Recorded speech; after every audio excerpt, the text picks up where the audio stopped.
We have 1 cup of tomato paste, half a cup of urad dal and black gram.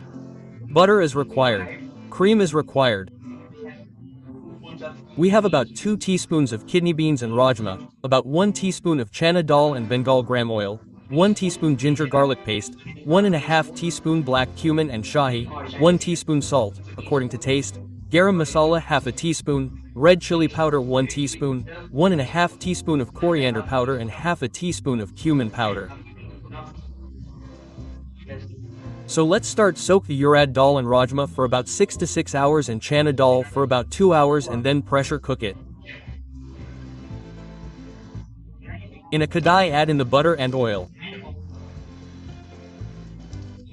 I'm going to add in the sahi cumin and black cumin and the ginger garlic paste. Cook in medium flame until the raw smell goes. I'm going to add in the tomato paste.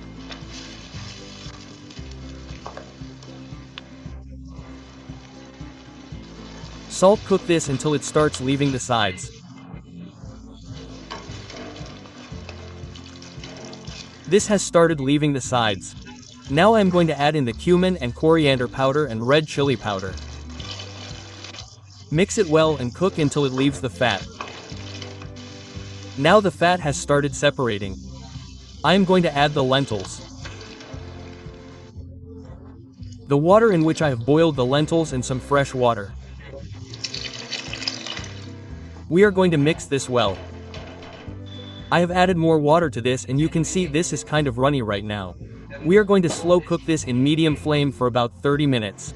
So it has been about 15 minutes since this is continuously simmering. I'm going to add in about 3 tablespoons of cream to this at this stage. Mix it well.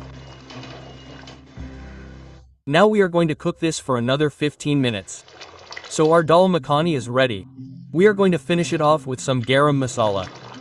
Mix well and serve hot.